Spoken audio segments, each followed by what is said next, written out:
Again, good day, good morning, good evening from wherever you are tuned in to this week's session on the Move to Cloud webinar series. Last week, Tuesday, we have started with a public cloud deep dive, which will go throughout April. And today, we're gonna talk about SAP Cloud ERP innovations, end-to-end scope, and standard business processes in the public cloud. And with me, I have the SAP expert Erik van Asselt and Neil Williams.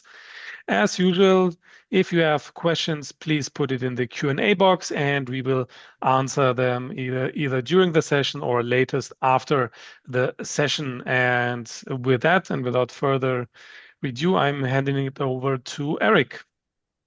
Thanks. Okay, welcome everyone, and thank you for participating in this webinar. My name is Erik. I'm Global Cloud ERP expert at SAP, and together with Neil, we will explain the full potential of SAP Cloud ERP and also show how customers can accelerate their transition to the cloud.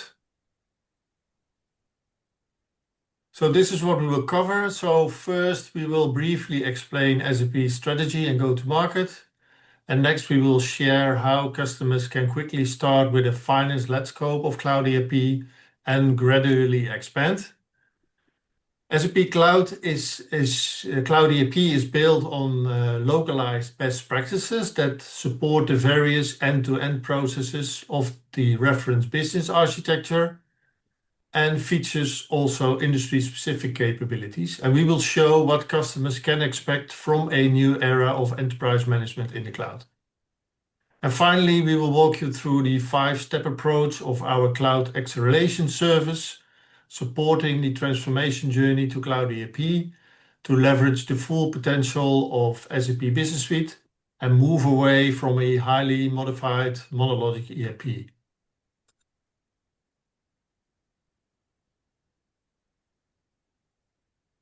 So our 2026 strategy remains focused on bringing apps, data, and AI together into a virtuous flywheel.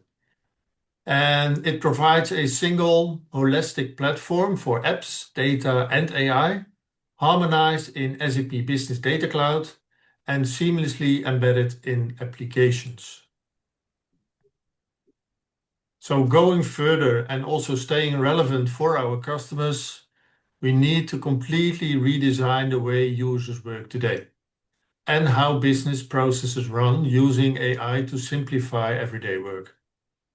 So business process execution is shifting from individual applications to an agentic AI layer that runs all critical processes and also becomes the new user experience to drive our customers' growth. And bringing together data across functions to create differentiating AI, planning, and analytic use cases, it's essential to secure the success of our customers. So a key SAP strength has always been our ability to deliver industry-specific solutions, and this remains true in the age of AI as well. And many of our customers' most complex and valuable business challenges are highly industry-specific. So to address this, we are building the next generation of AI-powered industry applications by leveraging SAP's deep industry and process expertise. By building on our strengths in industry-specific solutions, we will be able to unlock and open new windows of opportunity for the business of our customers.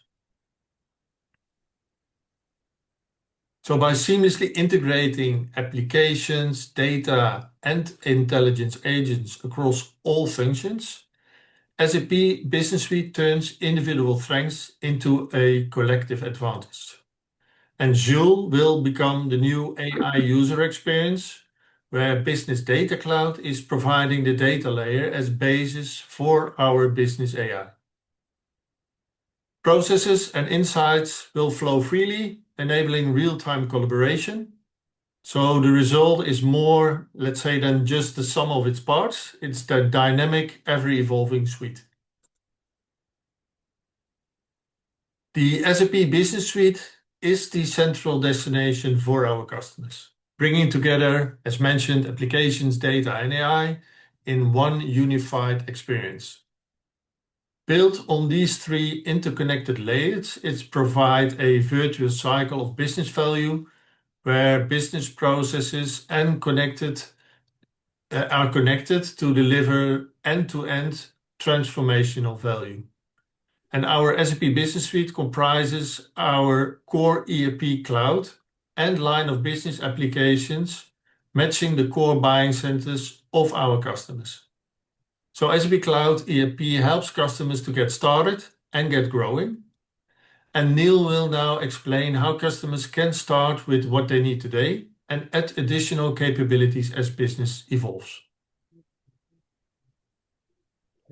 Okay. You can see everything, yeah? Not yet. Oh, maybe I should click on share. I'm always No. doing that. Okay. So yeah, welcome everyone. As Erik explained, we're part of the public cloud experts. We've been involved with public cloud since 2017. So obviously been involved with multiple customers, talking about the evolution of it and how it's been growing. And one of the key things about cloud ERP and how to gain access to cloud ERP is people are a little bit uncertain to how to start. Where do you start with this? We'll talk a little bit later how we are giving you the opportunity to utilize your existing processes to look at your historical data. But I think the key thing is looking at the core capabilities that we have and how we can actually get to support you as you grow. And this is quite a key one. We would talk about start fast, expand at will. So what we talk about that is we're saying we have our core capabilities, and our core capabilities are within financial management, spend management, supply chain management, all the basic processes that you will expect from an ERP. So most companies will begin with finance or procurement and basic sales operations. And then this in a turn will help them give them access immediate to the cash flow, the compliance, the day-to-day operations without, overextending their scope and making sure that what they are implementing will be able to support their business. However, as you grow, you can then start adding on additional scope items such as HR integrated hire processes, integrated financial planning, etc. And this will lead to beyond the core capabilities for record to report, source to pay, and lead to cash. Because as you grow or as you are going into your particular business processes, for example, if you're a product-centric enterprise, you will want to include product-centric capabilities such as planning, manufacturing, inventory, logistics, and assets. And this is where product-centric companies can really start to optimize their operations. Didn't realize I had time on that one. Again, same thing if you're looking at service-centric. And service-centric can easily extend into new business models where they can start utilizing the products, the services, the subscriptions, and projects into one solution to meet your existing customers' expectations and support them as they grow into utilizing cloud ERP. So we're talking about starting fast and then expanding at will. So be able to add on deeper capabilities as you're going. So this modular approach will allow you to start from a finance implementation into product-centric or service-centric into the next capabilities that you need. All the while utilizing the new capabilities around AI enabling you, and I will explain that a little bit later in the next couple of slides. So if we look at, for example, beyond the core operations, beyond record to report, procure to pay, you can start with any combination of the core capabilities. So if you start with financial, so you're doing a financial close, working capital, accounting, you may want to do order to cash, pricing, and billing, all included as part of your end-to-end business processes within the order to cash, record to report, and then, for example, start adding in other capabilities if you are, for example, going into your product-centric capabilities you need. So the SAP Cloud ERP allows customers to extend as needed with additional scope and applications. And within the business area of sales, as an example, you can extend into the cash processes with the integrated capabilities for marketing, commerce, and field service management. Same with finance, looking into financial analytics, integration to your planning, start looking subscription billing, and start looking, for example, into advanced treasury, working capital, government risk and compliance, and tax and trade management. Not necessarily that you have to do all of these, but you select those capabilities that you need to expand upon your core capabilities. And at the same time, as I said before, as you grow, you want to start utilizing the new stuff. So we talk about embedded AI helps you to do this. And included in here, we talk about the finance led. There are opportunities already included or AI capabilities such as sales order automation, billing assistant, receivables agent, and cash management agent. All of these enabling you to do things a lot quicker, doing via automation, speeding up your invoice generation, for example, reducing your days sales outstanding, and improving your cash position and liquidity. Or again, all embedded as part of the things ready to use on day one. If you look at product centric, you can then start looking at intelligent product recommendations, the production planning agent, hands-free production orders, and visual inspection. Again, this is really focusing on your product specifications, reducing time for you to create those products, but also to reduce your rework, your scrap, and your waste and improve quality. Same with service centric. We already have a product setup agent, which enables you to create projects based on previous project experience. We already have resource skills match. We have product services agent, which is a conversational AI that streamlines routine project management activities.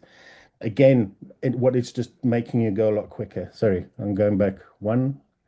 And then when we look at HR, for example, in HR, we have people intelligence, we've got recruiting, personalized learning, and performance preparation agent.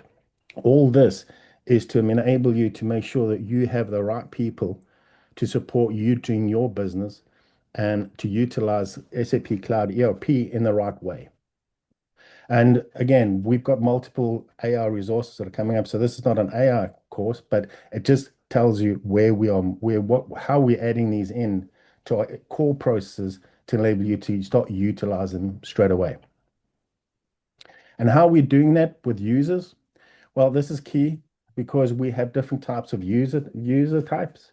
The key two, for example, are the finance base and the SCM base. These are really capabilities beyond a pure finance. For example, it does have procurement, it does have inventory, and within the supply chain base, you have manufacturing, you have quality management. And these are good and will be able to support your business with the core capabilities. But if you start looking at saying, right, I want to look at other things, and where you can start looking at finance premium, where you've got enhanced finance premium, for example, advanced payments, you have your treasury included in there. You can also have additional spend being Concur. And the same with SCM premium, where it really starts looking at sustainability, environmental health and safety, and a lot of additional capabilities, which is embedded from the base, and then additional module to give you that capability on top of the base user. And then we also have operational users, and the operational users, you can select capabilities, including sales orders and purchase orders, which across the supply chain, finance and supply chain operations. Again, these are users who are going to be doing multiple things across multiple modules. We also have an operational, we have a self-service user. That person is really just going to be doing things such as timesheets, recording journals, for example, accessing information, but not really going in and performing end-to-end business processes. We also have a developer user. Okay, so this is a user who can, within the finance, the supply chain, start utilizing embedded ABAP and build developer, building and creating your own operations or enhancing them on top of what we have provided as part of the core or the additional modules that we have. And then we also have a combo user base, which is a combination of finance base and ACM base. All of these are there to support you utilizing Cloud ERP to support your end-to-end business process. So what I'm going to do is I'm going to hand over to Erik, which I believe is going to start looking at the end-to-end business processes. So Erik, over to you. Yep. I'll stop sharing. Thank you.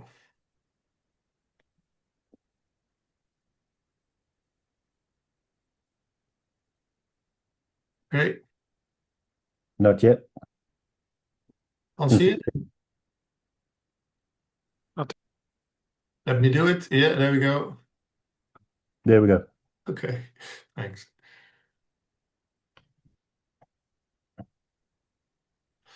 Okay. So to start with this robust finance-led ERP scope of SAP Cloud ERP, which Neil just explained, and also which covers the core capabilities for record to report, source to pay, and lead to cash, customers can leverage the capabilities of our base packages. So Neil mentioned the two most important ones, the finance-based and the supply-based package. And to easily expand the functionality with more advanced capabilities, as Neil just explained, we offer different modular solution entry points to maximize the value for each individual buying center, where the commercial packages are aligned with common customer buying patterns. So this is really nice. Also on the commercial side, we have this modular approach. And this new commonalization represents a strategic evolution in how we deliver modular AI-powered business applications for modern enterprises. So line of business packages provide comprehensive, modular, and extensible solutions where business processes are connected, delivering end-to-end transformation of value. And the data packages transform valuable business data from across the organization into a semantically rich data treasure through SAP Business Data Cloud. And this creates a 360-degree view that fuels AI-powered insights. And the AI packages enable business processes with embedded AI, mostly orchestrated by Joule, to enhance operations, drive real-time insights, and also optimize decision-making at scale. So this new architecture delivers three core capabilities to remember. So it's end-to-end integration, it's flexible deployment, and it's built for growth.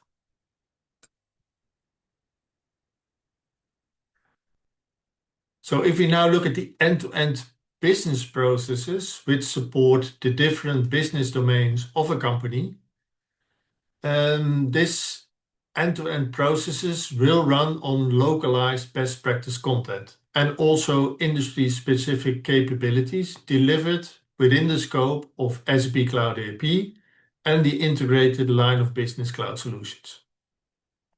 So for the different business areas within the enterprise domains for customer, supply, corporate, and products and services, we provide a different number of best practices, all with respect to the end-to-end processes of our reference business architect.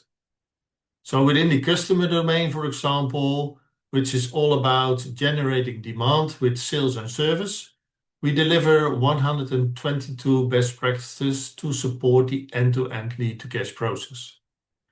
And within the domain of supply, where we focus on the fulfillment of the demand, we deliver 199 best practices to support the end-to-end processes for source to pay and plan to fulfill.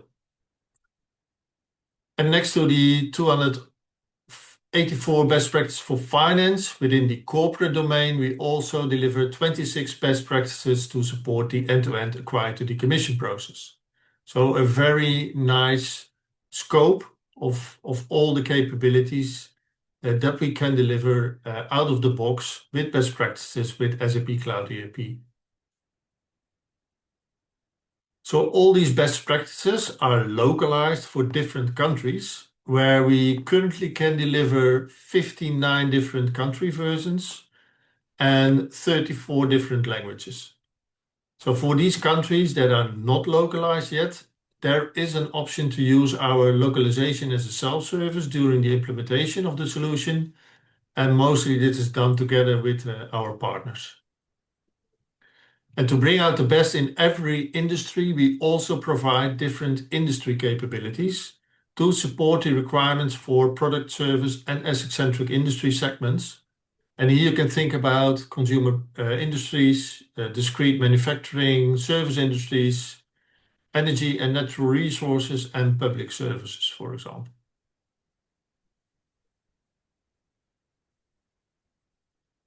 So best practices of Cloud ERP relate always to the individual process models of the end-to-end process, or apply to data management or the application platform. And this clear relationship with our reference business architecture is very useful for establishing a high-level predefined scoping of the solution before we further explore the detailed capabilities of Cloud ERP. And the highlighted process models in this example serve as a starting point for the discovery phase, in which we always will further explore the applicable best practices and the associated requirements for localization, integration, and extensibility of the solution. So to begin with a detailed predefined scoping based on the historical usage of customer current ERP systems, we also offer a cloud acceleration service. And Neil will now explain our 5-step approach for this service, which can be used when the customer wants to accelerate the journey to SAP Cloud ERP. Neil, hand it over to you. Great. So you can see my screen again? I will stop sharing first. Yep. Cool. All right. So yeah, I just want to make sure, because otherwise I'm going to be talking to stuff which no one will be able to see. So what we're talking about now is there's a lot of times when we speak to customers who are a little bit uncertain how to start. They know they want to do something, they're also not sure where do they start, what do they do. Do they go through as Erik has said, a full detailed discovery to identify which scope items they require, etc. And in the past, this is what we have been doing, especially with a lot of our net new customers. But again, with a net new customer, it is a lot easier. But what about our existing customers? Because a lot of them are thinking, well, we know we need to change. We know, for example, the maintenance on ECC is diminishing. We need to now start thinking about how do we move onto a newer platform. And this is what we are talking about here, is the Cloud Acceleration Service. It's a service which requires 5 distinct steps. So I'm going to go into it and explain how we do this and what we talk about. So we are utilizing the existing standard SAP tools that we have. So what we want to try to do is we've got a 5-step approach. Our first step is to create awareness. And this is where we begin discussing with the customer what we want to do and how we're going to do it. And this is where we start talking about the analyze. We use Signavio Process Insights, and we'll explain that soon as well, and how this works. What we're doing is we do an analysis of what you're doing. So based on your historical data, what are you doing, and how does that map to public cloud scope requirements? And this is where we start doing our business process analysis that Erik was talking about earlier. This was based on a reference business architecture, where we are analyzing based on what you have been doing, We then utilize, and we will show how we're talking about business unit clustering, because we utilize the capabilities by entity.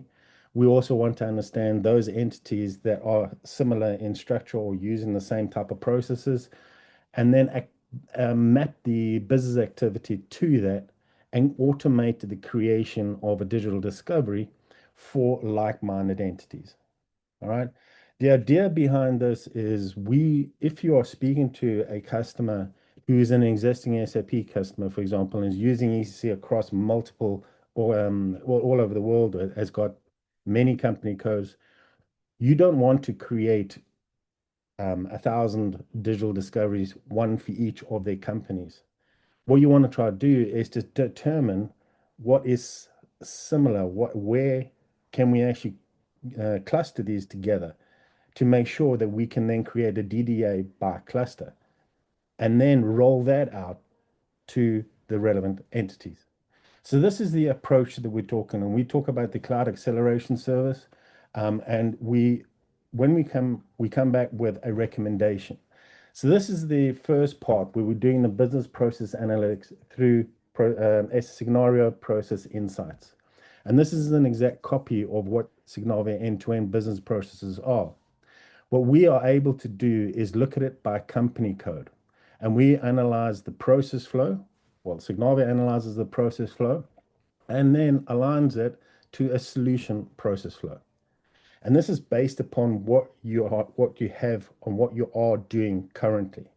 All right. So we are not basing this on information, on guesses. We are basing on your transactions that you're currently doing, because Signavia will understand what you're using and how you're using it, and then where to align that to which best business process flow. And what we want to do is, when we take that information, we want to make sure that we are able to recommend the right solution, because what we also want to make sure is that if public cloud does not fit, or cloud ERP does not fit, because you're, for example, doing something which is a little bit more complex, then we want to recommend that you still move on to, but you go on to private cloud. So this is the first step after the awareness, where we explain what we're going to do, and then we do the business process analysis.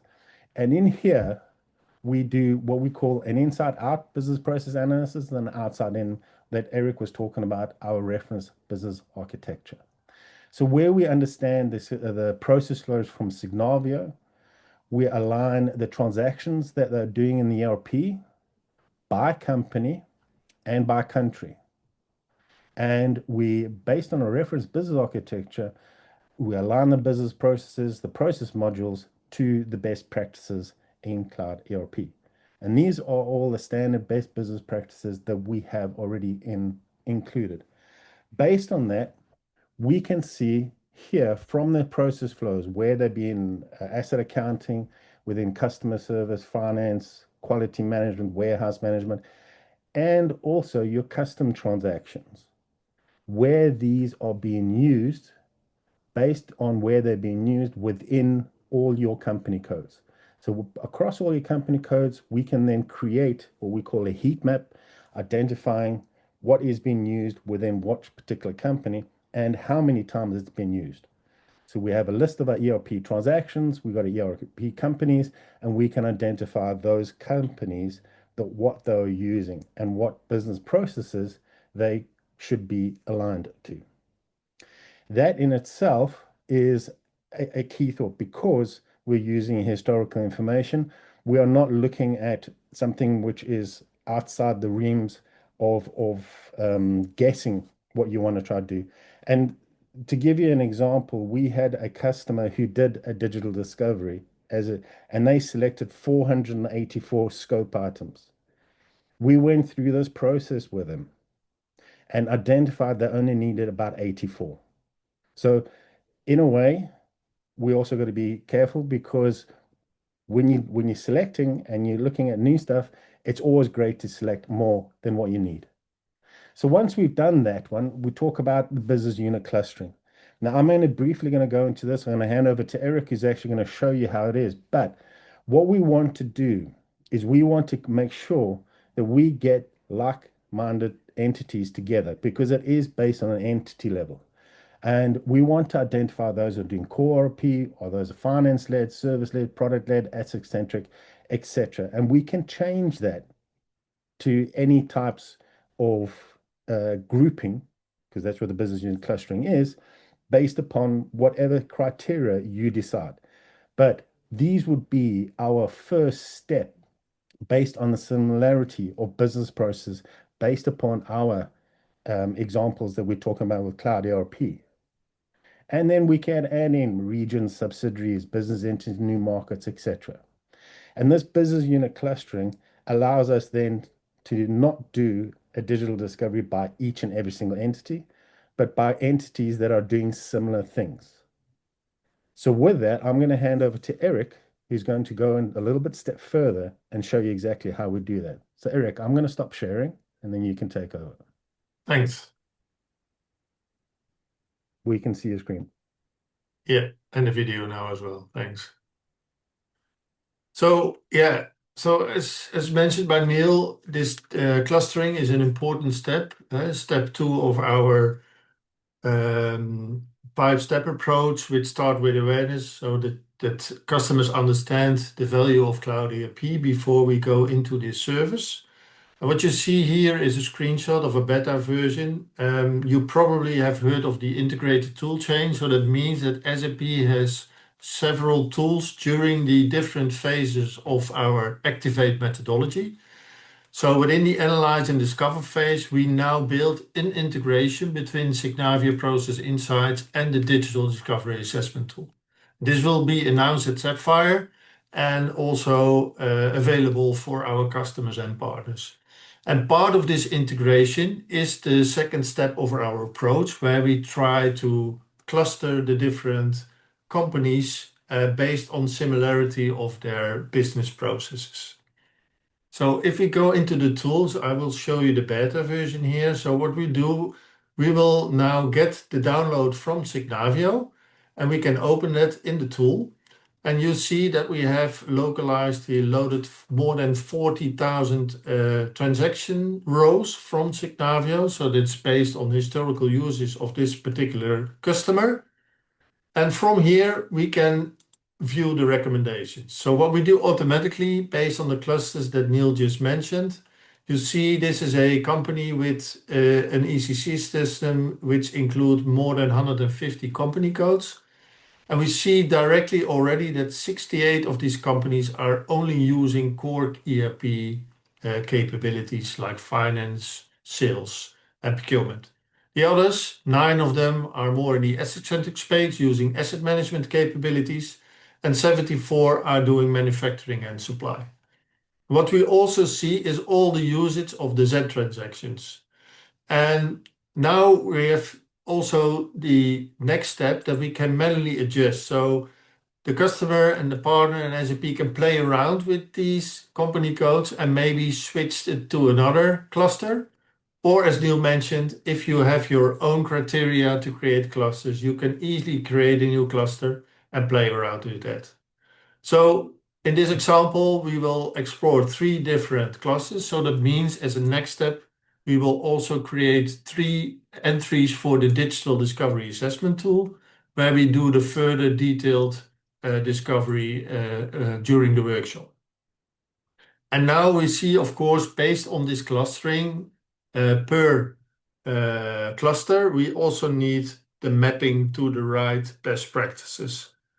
So with this automatically mapping, we already see and highlight all the process models of the end-to-end processes, which are in scope. And of course, behind each process model, we have additional SAP activities. So that means that, for example, within the process model for order to fulfill, we have a business activity for managed customer orders, for example, or managed customer contracts. So, and based on these activities, we can leverage 49 different scope items. And this mapping is done automatically. So we created a complete mapping of all the business activities to the best practices of Cloud ERP.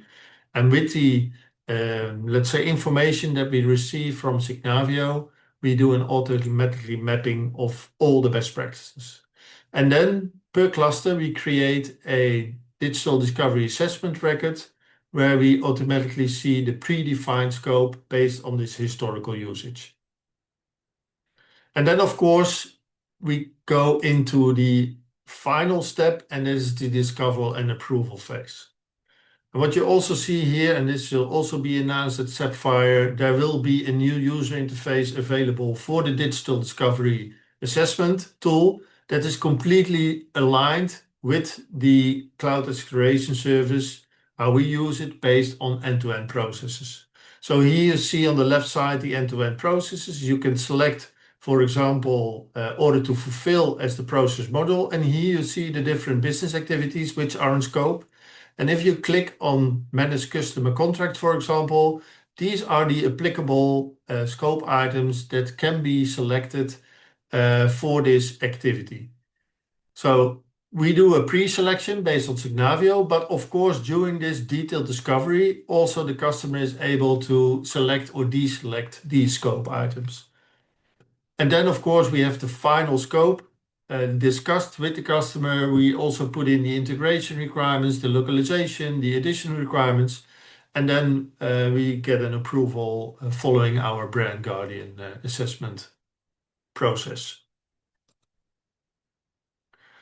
So this is a customer use case where we already leveraged this service, and here you see that we analyzed their first ERP system, an on-premise ECC system. We defined 6 different clusters with this customer, and based on the outcome, they really want to try to move from a traditional on-prem architecture to a more hybrid cloud architecture with agile modular ERP systems. So that means that what you see here, for example, cluster 5 and 6 will never fit into a public cloud. So this amount of companies will then automatically migrate to an ERP private cloud. But what they really want to do now is they want to leverage all the capabilities and AI value of Cloud ERP. So that means that all the companies in their current market belonging to cluster 1, 2, 3, and 4 will end up in a separate Cloud ERP tenant. And because this company is really going into new businesses and they buy a lot of companies every quarter, they also will set up a tenant. And as soon as they buy a new company, they will easily try to implement this company within this separate tenant for new business. Just an example of how this new hybrid cloud architecture could look like. Then, if you want to learn more before we go into Q&A, there's also a customer evolution kit available for Cloud ERP, which you can leverage. We will share the slides. You can have a look at that later.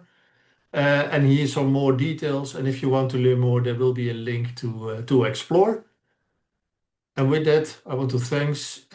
Then maybe just to summarize before we go into the Q&A. So step 1. All about the awareness. Step 2, we collect historical transaction data from existing on-premise ERP systems to gain insight into the usage within the various company codes.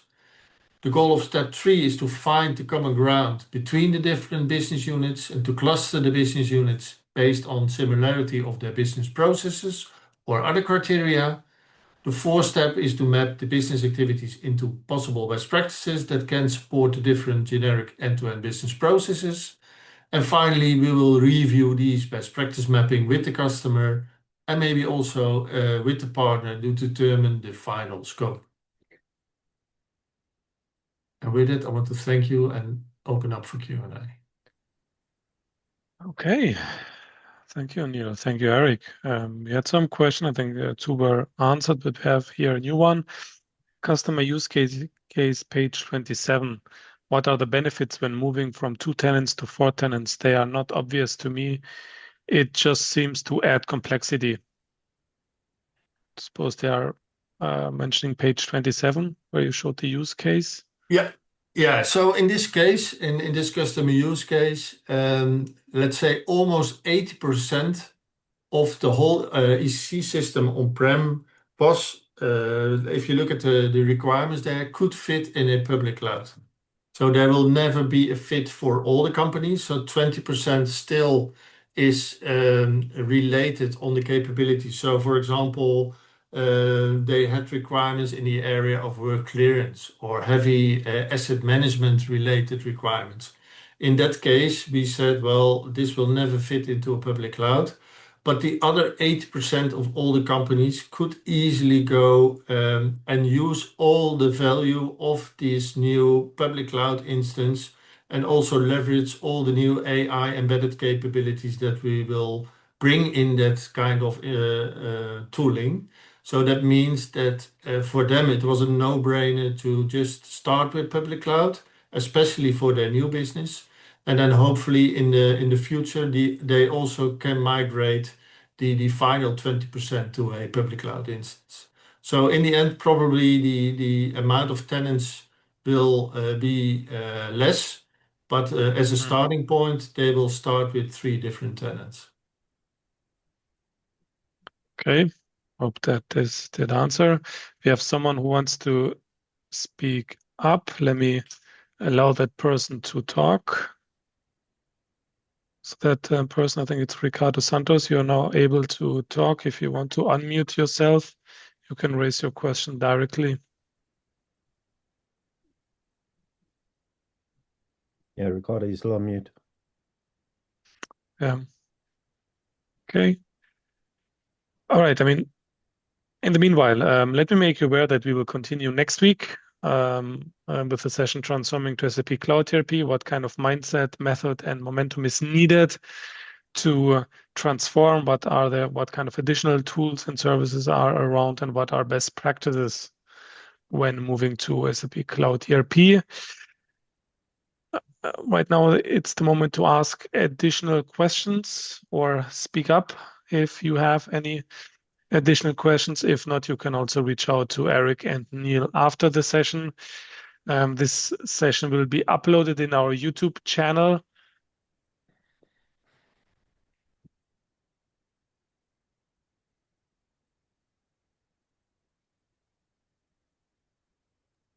Okay, I don't see any additional question. As mentioned, it will be uploaded in our YouTube channel. It can take some days until it is finally uploaded, but you will definitely find it there with the slides that were shared today.